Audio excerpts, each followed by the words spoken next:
Hey everyone on Facebook and on Instagram.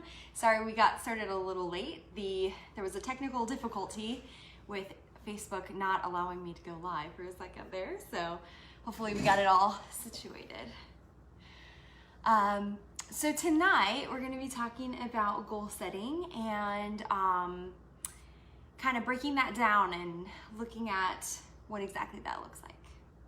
Yeah, I mean, we started last week talking about goals going into 2021 and more general principles about goal setting and why it's important, and we just want to continue that discussion today and get a little bit more specific and hopefully give some more practical examples of what that looks like for all of us. Yeah, and so last week, we went into some sort of a broader idea of planning and, thinking about your year and thinking about, what are some of the things that you want to do this year and how do you want to show up this year, with your planner and just having a plan in general. But let's get down to the nitty gritty. And so here were 8 areas that we were kind of going to break down a little bit and talk about. And we're going to use a specific example as well to kind of help you guys. But what a better one to start with than health. I think we all have that on the brain, especially because it's January and a lot of people are wanting to get healthier and think about what do I want to do this year with regards to my health, mental health, physical health, a lot of different things. Yeah, health is an important aspect. If you're not healthy, if you're not making that a priority, then a lot of these other areas are going to be difficult. So it should always be a consideration. And like we talked about last week, all of these, these aren't necessarily, these are just ideas for you to take that we think encapsulate a majority of your life in different buckets, if you will. But you don't have to necessarily follow these exactly like we talked about last week. A plan at all is better than a perfect plan and not doing it. So these are just ideas to consider. And if you want to take notes, then, feel free to do that and maybe look through these later. But we're just going to go through different buckets of our life that you need to be setting goals in. And then, of course, feel free to adjust as needed, or if some of these don't apply necessarily exactly to what your goals are for 2021. Yeah, so the first one is health. Do you want to say anything else about health? No, I don't think so. Okay. All right, so first one, health. And we're also recommending, again, like Matt said, change this however you want, but kind of rating it on a scale of 1 to 10, each category. So think about, okay, 1 being, this is in a really not great place. I'm not happy. I'm really, really unhappy with where I am here. I know I have a lot of progress to make.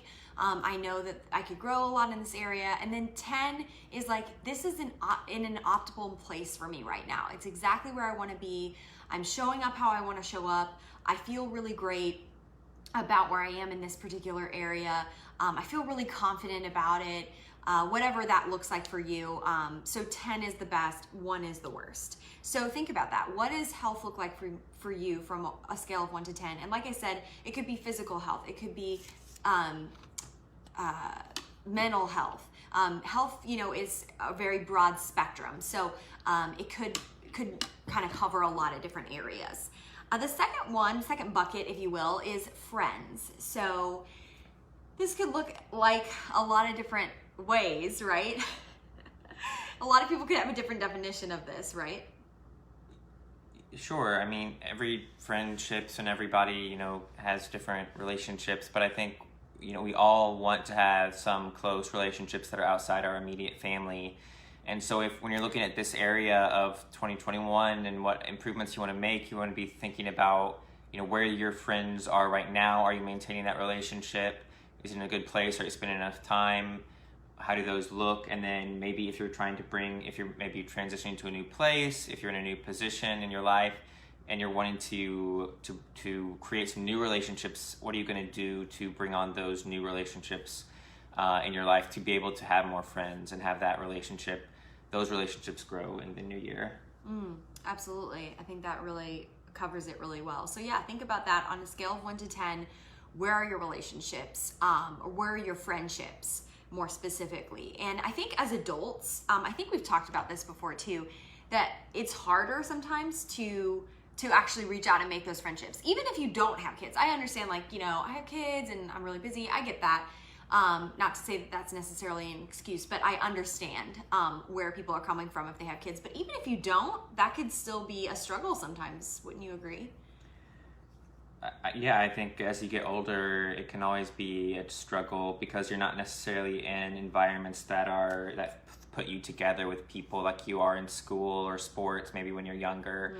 And so you really have to be proactive and really insert yourself into positions and really, like I said, be proactive with seeking out those relationships and not expecting others to reach out to you. And that's something that, you know, I've fallen into in the past, is just expecting that people are going to reach out to me and they're going to extend you know, the hand of friendship or welcome me into their tribe. And, you know, while a lot of people have the best of intentions, that's just not usually the case, especially if you're just moving or if you're in some kind of new environment, then it can be even more challenging to break into those circles. And so you kind of have to really push and be almost aggressive in a way in seeking out those relationships, because otherwise it's just, you can't, even though they may be really good people, you can't rely on them to necessarily bring you into their circle. Yeah, you have to take ownership of your part in the friendship.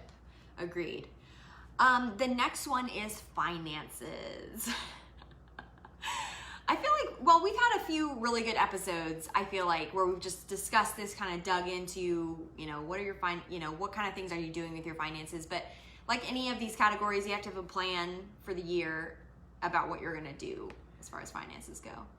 Yeah, and I think especially with the year that some people had in 2020, you know, now is a really good gut check to make sure that you're not overspending. You have backup plans. You maybe are looking at doing a side hustle, so you're not so reliant on whatever income that you have. And so now is a really good year. Absolutely. To starting out to think, okay, what are we really spending? And if something happens, if I did lose my 9-to-5 job, what would our reality be? And so that's something I think that for everybody, regardless of your circumstance now, even if you have a steady job and things look like they're okay, you really, 2020 kind of tells us that there's no certainty. And so finances is definitely a big goal setting area that we should be focusing on this year. Absolutely. I mean, yeah, it was a wake up call for so many people. And I really see it as an opportunity. Like, it's an opportunity to move forward and have a plan for 2021 and beyond, so that you can actually feel confident moving forward as much as possible. Obviously, we're not in control the way God is, but we can control what we can control as far as our finances go. And so I think that looks like having a plan, not just about debt reduction and building wealth, but also about giving. And I know we've talked about that as well. Those areas are so important. The next one, also, just a reminder, rate that on a scale of 1 to 10 if you're following our sort of idea here with the different buckets. And think about what are some things you want to do as far as finances go. The next one is spiritual and or personal growth. This is a huge one for me. This is an area that I'm always like, man, I really want to like go for really big things. I don't know. I feel like for you, it's also a big thing too. Am I wrong on that? I'm putting him on the spot here. I think spiritual growth can never be too high on the priority list. There's always things that we should be growing and focusing on, and sometimes it can be left by the wayside. If we're attending church regularly, then we can kind of think we're checking that bucket off, but are we doing things outside of going to services is a really important question. And with the personal growth side, again, it's something that if you don't bring attention to, if you're not actively doing things, then we can sort of trick ourselves into thinking that it's happening on its own or through osmosis, but it needs to be something that we really make sure we're devoting time to. It's something that just occurred to me. One thing that about spiritual and personal growth is that it's one of those things, like, I feel I'm brought back to the Stephen Covey quote of like, what is urgent versus what is important. And I feel like we often put those on the back burner because we don't see them as urgent, even though they tend to be things that are really, really important in our lives, right? Yeah, I mean, anything that you don't see immediate growth on we tend to shove off till later. If we're not going to see an immediate change, or we feel like you're not going to see an immediate impact to that. Right. You know, that's why this goal setting is so important, is because you're going to be putting time, hopefully, in your days where this has to happen or it occurs, because otherwise we get 3 or 6 months into the year and we haven't really done anything. Right. And so that's why the planners, like we talked about last time, are so important. So we make sure we are allocating the time and the resources to those areas of our lives. Absolutely. And just an FYI, we are taking this from the planner that I'm using right now, which is the Cultivate What Matters planner. So we did not come up with these 8 buckets. We just thought that these would be a good sort of take a page from their book, literally. Okay, the next one is, rate that if you are following along on a scale from 1 to 10, spiritual and personal growth. You could always do make it 2 buckets, however you want to do it. The next one is spouse and or focal relationship. So I think, we've talked about this before, but I think that this is an area that, again, we tend to put on the back burner, and it really needs to be on the front burner. And we tend to not, I'm saying we, but I tend to not in the past put a specific goal on this one. And this is an area where we really have an opportunity to do some real goal setting and actually focus in on a specific area where we could grow with our spouse. What do you think? Do you tend to set a goal every year of our marriage? Have you set a goal? I don't think I've set a goal. I don't think so. Maybe last year. I think last year maybe I did. But again, it's something that we take for granted. If we just, if you are married, you kind of think, well, we're married and that's it, and we're together, and it's done. We're stuck with each other, and that's kind of how then we can tend to move forward if we're not careful, is not cultivating those relationships and not building them. If you, like you said, if we don't have specific goals, just like we would with something else, that just, we just get so stuck in the day to day, and nothing really grows. And we just hope that by osmosis, again, and with age, we get better and we get closer and whatever. But if we're not careful, that isn't going to happen, and it's going to actually deteriorate. Right. And so I think even, to be honest, probably if you do have a faith that you aren't going to get divorced, then if you think it's wrong to get divorced in this very specific circumstance, then you feel like, well, I almost have a fail-safe. What are they going to do? They're not going to leave me. So what am I going to, this is what it is. And then we like you said, we take it for granted. Exactly. If we're not putting in time and really setting goals, like you said, to really try to grow that relationship with our spouse. Yeah, totally agree with everything you said. If we're not growing, we're dying. And that, that pertains to us, that pertains to our relationships.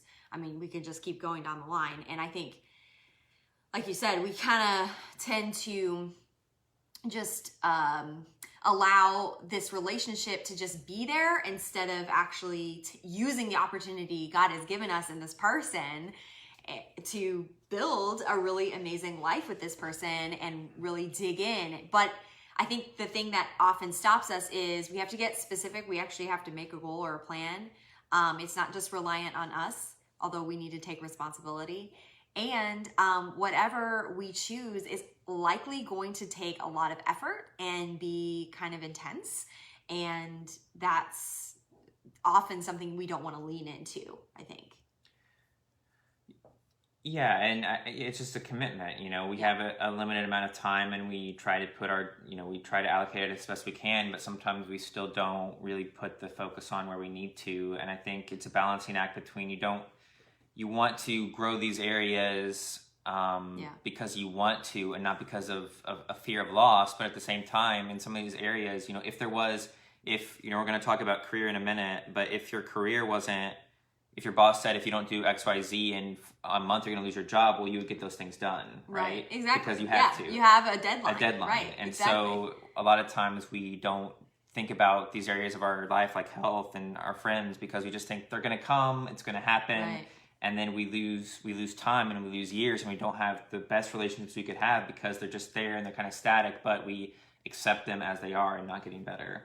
And we've talked about this before, on our last days, those are the things that are going to matter the most to us, that they didn't have a deadline. Yeah. So go ahead and rate that if you're doing this with us on a scale from 1 to 10. And if you're joining us a little bit later, we're so glad you're here, and we would encourage you to go back to the beginning after we're done. And if you want to do this exercise along with us, because we talked about a few other categories. So the next one is family. And obviously this is going to look different for everybody because some people are married, some people aren't, some people have kids, some people don't.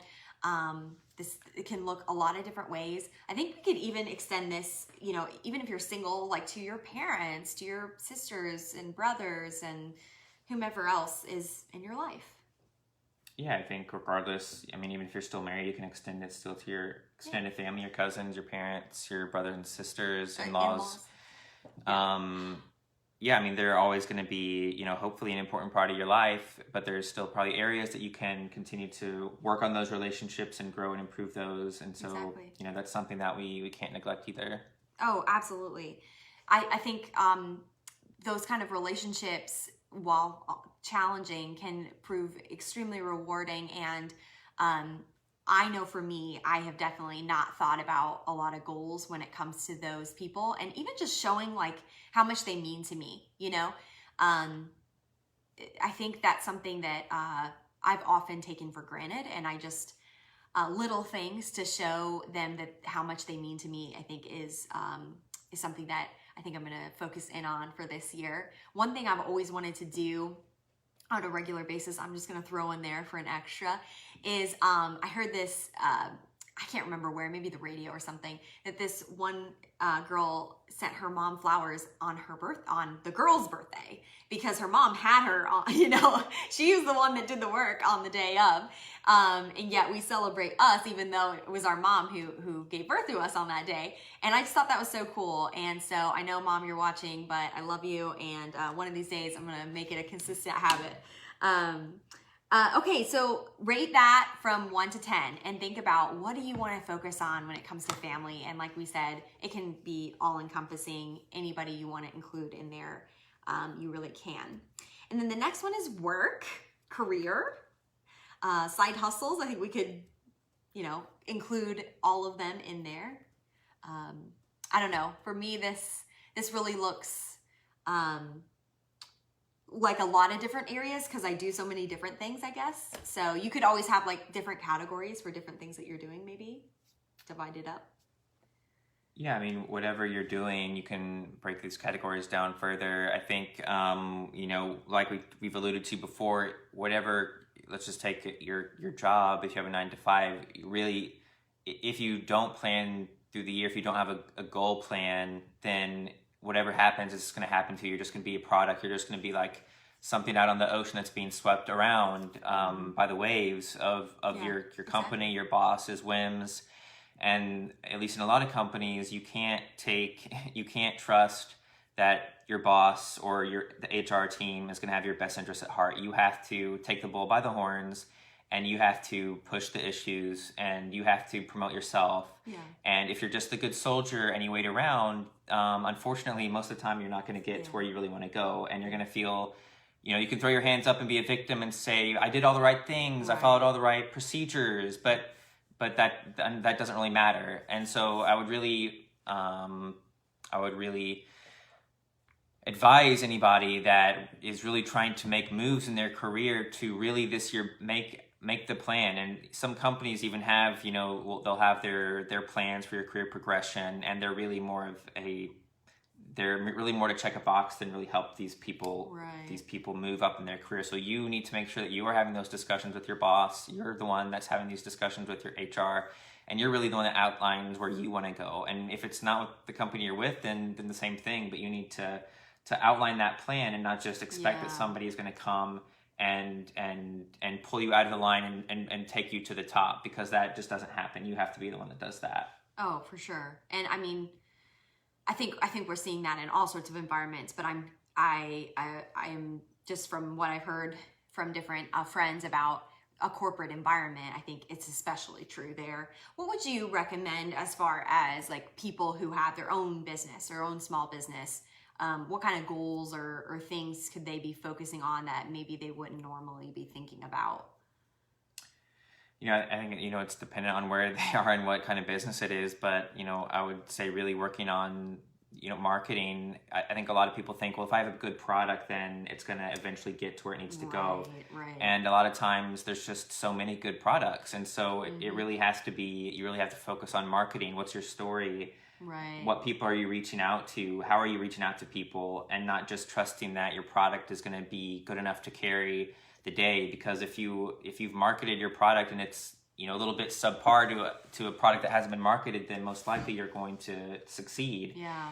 And so, especially for small businesses, I think, and solopreneurs or whatever it is, you really have to work on making sure that your story gets out and your messaging, and you're being the person that is marketing it, which can be hard if you're not somebody that marketing comes naturally to. But that's where you have to be creative and figure out. You'll see these people on social media who may be more outspoken or loud, and that's great. That's their style. You have to figure out what's your style, what's your voice, and what's your lane to get the message out that you need to. Yeah, well, I mean, we're really talking about personal brand, right? I mean, what is your personal story that you're tying to whatever you're selling or whomever you are marketing your services to. Yeah. And I think you're exactly right. I mean, the more that you talk about who you are and what you're about, the louder you are in that sense, not necessarily your personality, just the louder you are with sharing, the more that it's going to get out there, the more your chances go up of people seeing your product or hearing about your service. And that's going to help you to continue to build. How about if you're somebody who drives for Uber Eats or for Lyft, or maybe you're somebody who delivers groceries to people or does some other kind of side hustle, where it's not really about advancing. Maybe it's about a different kind of goal. Like, I'm just bringing this extra income for a rainy day fund or for vacations or whatever. Would you think it would be appropriate to set goals in that kind of setting? I mean, if you just take the delivery business, which I think is a great idea for people who want extra money, who have some time, who live in a somewhat area that makes sense, a bigger city, but you're building towards something else. It's not, it should be, I'm making this money so I can do this. I'm making this money so I can invest it in maybe another bigger idea, or put it into my retirement savings or whatever, because you're always going to be, that's always time. We've talked about this a little bit. You're trading your time for money, and that's not the ideal thing. But even in those situations, there's people who started out driving for Uber and then they ended up leasing cars for other people to drive for Uber or Lyft. There's people who, there's an app called, if you do grocery deliveries, there's one called Dumpling, where you can create your own delivery service. So maybe you have people that maybe that you go to church with or social clubs, whatever it is, and instead of going through what's Shipt or another one or Instacart, where you're probably getting a lower rate, you can create your own network of people that you're delivering to. Interesting. Very cool. And so you try to take these things that you're trading time for money, and how can you develop that into something bigger, whether it's through those channels, whether it's through doing something like Dumpling, or where you're saving that money to invest it into, maybe even, I don't know, people who buy vending machines and turn those into, where you're doing a lot less time for money, where it's becoming a more passive income source.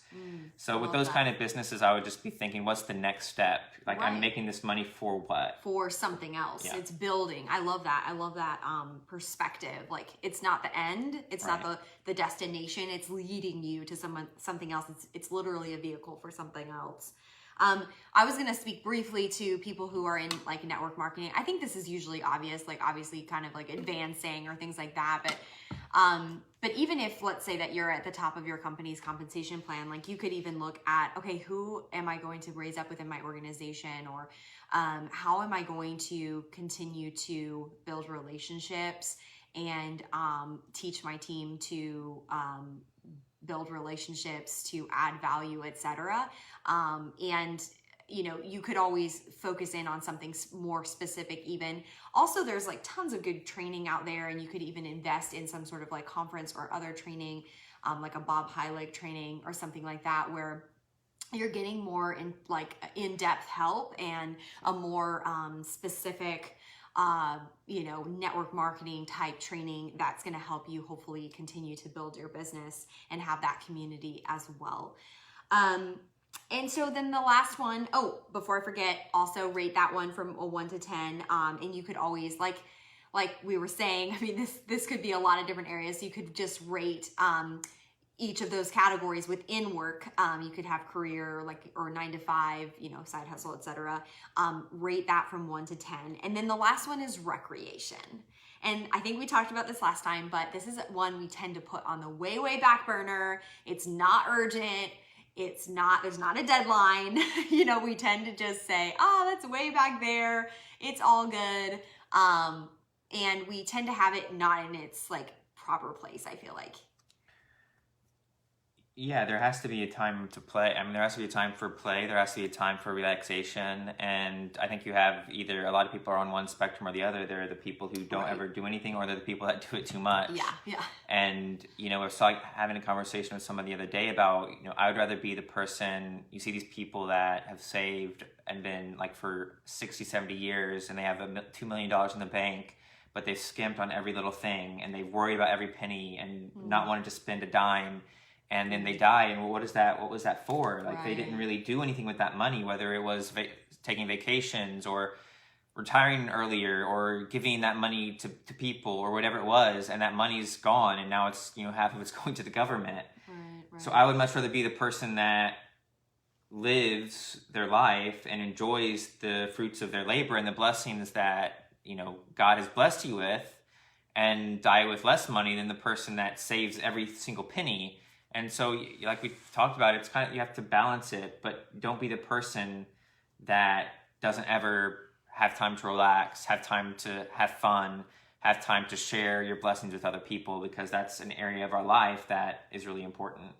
I totally agree. I mean, I personally see a lot of merit also in like passing down like some money and having that as an inheritance, and hopefully more importantly than that, teaching your children those principles. But I agree. I think there is certainly a time for play, and that actually gives our brains like a break, and it helps us to be more creative, and it helps us to show up better for other people and for ourselves. Yeah, I mean, the word recreation is you have recreate. You're recreating, yeah. There you go. And it gives you time to really, it really enhances the other areas of your life. Exactly. When you're able to turn off that go and spend time doing something else, then you're really enhancing the other areas of your life.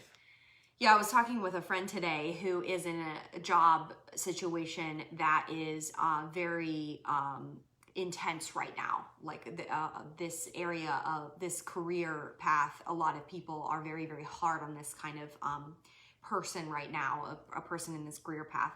And it's very hard on her. And she was specifically saying how she tries to take her days off and not focus on her career, even though she loves it and she's so passionate about it, because of just kind of some of the other stresses and other things, and her needing that time to just recharge and like you said, recreate, you know, just kind of have a moment to just not kind of shut out the world's messaging and just focus on what she needs to be able to do, and something that's just completely different.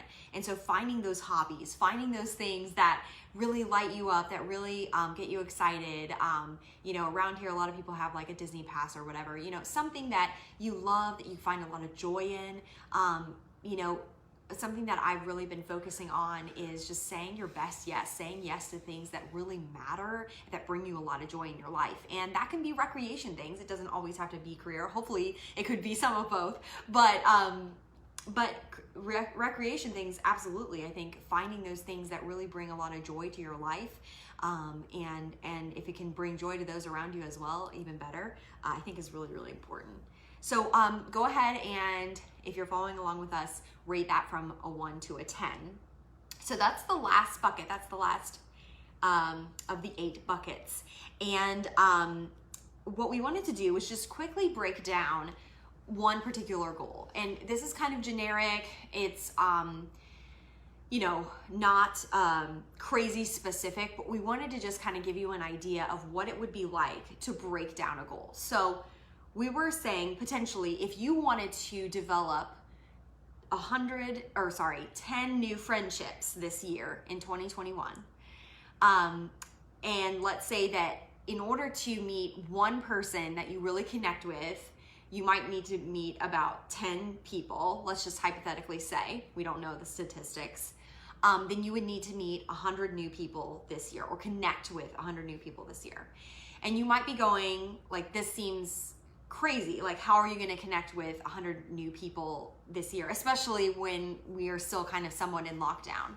So could you kind of outline for us, like, some different ways that people could meet people, even in COVID times or in normal times? Yeah, I mean, I think, the first step is outlining that goal, and then, you start breaking it down from there. You have to, if you have to get in front of 100 people, if you have to meet 100 people in a year, then you can break that down to a monthly goal and how many people you need to meet in a month. So that would be like, what, 15-ish? So we said about like 8 to 9, but I guess I was talking about specifically like where people could meet people, because I know we were talking about that earlier. Like, there's a specific like internet versus in person. Yeah, like again, that. It depends on what kind of connections you're trying to make. Some things to consider would be any kind of networking business type company like BNI or Toastmasters, or there could be local, more Chamber of Commerce ones, especially depending on what group of demographic you're in. There could be ones that are more suited for younger professionals. Of course, there's always civic clubs like Rotary or Lions Club, among others, that you could try to get involved in. But then and of course, church, any kind of recreational leagues for sports are all, good places to meet those people. And then it's really figuring out, again, scheduling those in your calendar to make sure you're making the time. Exactly. And really dedicating yourself to going to those events, and making those connections, even when it's uncomfortable, even when you're the new person, even when you're the person in the corner and everybody else is in their group. If you have this goal written down, then it's your obligation to meet that criteria. Exactly. And then there's online ways too. Like, there's even networking groups who are meeting online, or there's different Facebook groups where it might be like you might have a common hobby or interest or whatever that you could join. There's tons of different Facebook groups. I was even thinking like Instagram, you could find some different people on Instagram that you really connect with. You have some similar interests, some commonalities, and that you really vibe with, and you could connect there. I know there's been several people I've connected with on Instagram that, we talk and we message, and it's great to be able to have that connection. And I'm hoping that one day I can meet some of them actually in person, but, just having that online connection as well, it's still possible. Even too, like, one thing we were talking about is once you make that connection, okay, well, what's the next step? Well, maybe asking them to connect for, coffee or whatever. But you could also do that over Zoom or FaceTime or whatever. I've done that before, and it's great. You're still face to face, and you can still have that time to connect and be able to get to know somebody a little bit better. So you're having to schedule not only going to those events, but also some one-on-one time as well. So you mentioned, if we want to meet 100 people in a year, then it breaks down to about 25 per quarter, and then 8 to 9 per month. So we just broke those numbers down. Literally, just get out a calculator. It's that simple. And then you could even do it by week if you wanted. We're looking at about 2 to 3 people a week. So maybe you're looking at going to a new event every week. And it also could be if somebody invited you to something. Like, when was the last time you got invited to something and you were like, nah, I just rather stay home in my sweatpants or my yoga pants? I totally feel you. I would love to do that too. But also, it's a great way to just meet people if you're going to an event that somebody invited you to. Yeah, a good rule when you're trying to accomplish something is just to say yes. Yeah, there you go. If you are really serious about whatever goal it is, then you need to get in a mindset of saying yes. Yes, I love that. There's going to be a point where it's important to say no, but in the scenario we're talking about, then you have to get in the mindset, and especially if you, again, I don't necessarily like these designations, but if you're a more introverted person, then you really have to just say, okay, if somebody asks me, right, my automatic thing is going to be no, but I'm going to say yes. Yeah, exactly. And then it's going to become more comfortable and easier down the line as you become more comfortable putting yourself in those positions. Exactly. And I think too, like, it's scary to reach out to somebody and be like, let's talk one-on-one, even if it's like over the internet. But people are really starving for connections. Like, I was hearing a statistic about college students that are like starving for connections right now. I mean, they're even in usually a situation where they're meeting a lot of people and they're extremely lonely. So I think people are really, really craving connecting and forming relationships, especially after this last year. And then you could even, break it down further. Okay, what do I need to do every day or whatever? You could always say, okay, I'll search a new Facebook group, or I'll find somebody new on Instagram to follow or to comment on their post, whatever you want to do, but find something concrete that you could do every day, every week, every month, and that's going to get you to your goal. And instead of waking up January 2022, which is crazy to think about, and going, what happened to that year? I don't know. What did I even do? That's a terrible feeling. But writing down, getting specific right now and going, what can I do? What can I do in this year that will move the needle just a little bit forward? Because often we really underestimate what we can do, and then think about, okay, what can I do in 5 years of doing this, or 10 years, or even 20 years? It's incredible. It's incredible what we can build if we just take a few minutes to get really clear on what we want to do each and every day, and then every week and every month and all that. But is there anything else you wanted to say about goal setting? No, I don't think so. I mean, we've been a little longer than usual today. We have, but I think it was worth it, right? Hopefully you think it was worth it. I think it was very worth it.